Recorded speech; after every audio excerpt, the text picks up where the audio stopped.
ओ यस्यांके च विभाति भूधरसुता देवापगामस्तके भाले बालविधुर्गले च गरलं यस्योरसि व्यालराट् सोऽयं भूतिविभूषणः सुरवरः सर्वाधिपः सर्वदा सर्वः सर्वगतः शिवः शशिनिभः श्रीशङ्करः पातु माम् प्रसन्नतां या नगताभिषेकतस्तथा न मम्लेवनवास दुःखतः मुखाम्बुजश्रीरघुनन्दनस्य मे तदास्तु सा मञ्जुलमङ्गलप्रदा नीलाम्बुजस्यामलकोमलाङ्गं सीतासमारोपितवामभागं पाणौ महासायकचारुचापं नमामि रामं रघुवंशनाथं भवतां समेषां श्रीमद् वाल्मीकि रामायण पारायण उपक्रमे हार्दं स्वागतम् अभिनन्दनं च इदानीं अयोध्याकांडस्य सप्तचत्वारिंशत् सर्गः आरभ्यते। इस सर्ग में प्रातः काल उठने पर पूर्ववासियों का विलाप करना और निराश होकर नगर को लौट। प्रभातायां तु सर्वर्यं प्रभातायां तु सर्वर्यां पौरास्ते राघवं विना शोकोपहत निश्चेष्टा बभूवुर्हत चेतसः। इधर रात बीतने पर जब सवेरा हुआ तब अयोध्यावासी मनुष्य श्री रघुनाथ जी को न देखकर अचेत हो गए। शोक से व्याकुल होने के कारण उनसे कोई भी चेष्टा करते न बनी।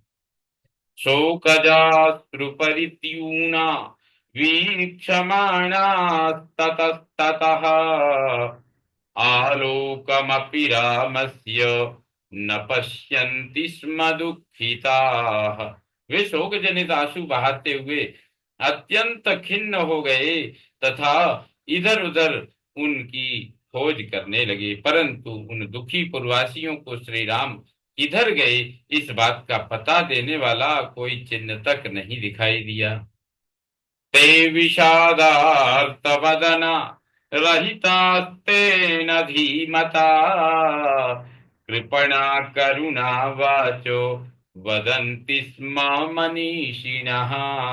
बुद्धिमान श्री राम से विलग होकर वे अत्यंत दीन हो गए।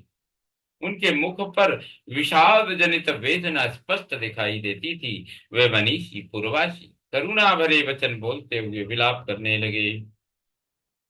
धिकस्तु खलु निद्रां तां ययापहत चेतसः नाद्य पश्यामहे रामं पृथुरस्कं महाभुजम्।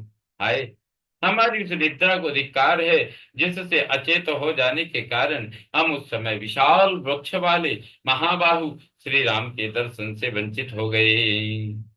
कथं रामो महाबाहु स तथा वितथ क्रियः भक्ते भक्तं जनमभित्यज्य प्रवासं तापसो गतः।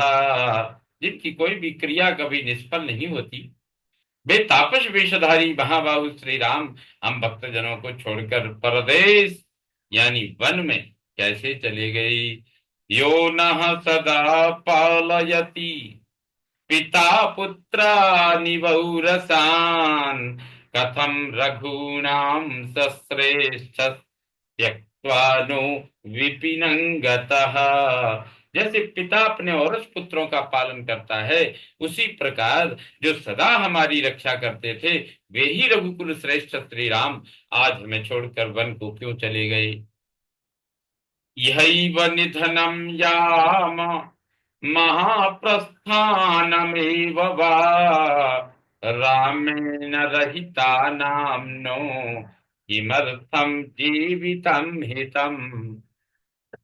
अब हम लोग यहीं प्राण दे दें या मरने का निश्चय करके उत्तर दिशा की ओर चल दें, श्री राम से रहित होकर हमारा जीवन धारण किस लिए हितकर हो सकता है। तंति शुष्कानि काष्ठानि प्रभूतानि महान्ति च तै प्रज्वाल्य चितां सर्वे प्रविशामोऽथवा वयम्। अथवा यहाँ बहुत से बड़े बड़े सूखे काठ पड़े हैं, उनसे चिता जलाकर हम सब लोग उसी में प्रवेश कर जाएं। किम वक्ष्यामो महाबाहु अनसूयः प्रियं वदः नीतस्त राघवोऽस्माभिः इति वक्तुम कथम क्षमम्। यदि हमसे कोई श्री राम का वृत्तांत पूछेगा तो हम उसे क्या उत्तर देंगे? क्या हम यह कहेंगे कि जो किसी के दोष नहीं देखते और सबसे प्रिय वचन बोलते हैं, उन महाबाहु श्री रघुनाथ जी को हमने वन में पहुंचा दिया है? हाय, यह अयोग्य बात हमारे मुंह से कैसे निकल सकती है? सानूनम नगरी दीना दृष्ट्वा अस्मान् राघवं विना भविष्यति निरानंदा सस्त्री बालवयोधिका। श्री राम के बिना हम लोगों को लौटा हुआ देखकर स्त्री बालक और वृद्धों सहित सारी अयोध्या नगरी निश्चय ही दीन और आनंदहीन हो जाएगी। निर्यातास्तेन वीर्येण सह नित्यं महात्मना विहीनास्तेन च पुनः कथम द्रक्ष्याम ताम पुरीम। हम लोग वीरवर महात्मा श्री रघुनाथ श्री राम के साथ सर्वदा निवास करने के लिए निकले थे। अब उनसे बिछुड़कर हम अयोध्यापुरी को कैसे देख सकेंगे? इति वो बहुधा वाचो बाहुमुद्यम्यते जना विलपन्ति स्म दुःखार्ता ऋतवत्सा इवाग्र्यगाः। इस प्रकार अनेक तरह की बातें कहते हुए वे समस्त पूर्वासी अपनी भुजा उठाकर विलाप करने लगे। वे बछड़ों से बिछुड़ी हुई अग्रगामिनी गौओं की भांति दुख से व्याकुल हो रहे थे। ततो मार्गानुसारेण गत्वा किंचित ततः क्षणम् मार्गनासाद् विषादेन महता समभिप्लुताः। फिर रास्ते पर रथ की लीक देखते हुए सबके सब कुछ दूर तक गए, किंतु क्षण भर में मार्ग का चिन्ह न मिलने के कारण वे महान शोक में डूब गए। रथ मार्गानुसारेण व्यवर्तन्त मनस्विनः इमिदं किं करिष्यामो दैवेनोपहता इति। उस समय यह कहते हुए कि क्या यह क्या हुआ, अब हम क्या करें, दैव ने हमें मार डाला। वे मनस्वी पुरुष रथ की लीक का अनुसरण करते हुए अयोध्या की ओर लौट पड़े। तदा यथा गतेनैव मार्गेण क्लान्त चेतसः अयोध्यामगमन् सर्वे पुरीं व्यथित सज्जनाम्। उनका चित्त क्लांत हो रहा था। वे सब जिस मार्ग से गए थे उसी से लौटकर अयोध्यापुरी में जा पहुंचे, जहाँ के सभी सत्पुरुष श्री राम के लिए व्यथित थे। आलोक्य नगरीं तां च क्षय व्याकुल मानसा आवर्तयन्त ते श्रूणि नयनै शोक पीड़ितैः। उस नगरी को देखकर उनका हृदय दुख से व्याकुल हो उठा। वे अपने शोक पीड़ित नेत्रों द्वारा आंसुओं की वर्षा करने लगे।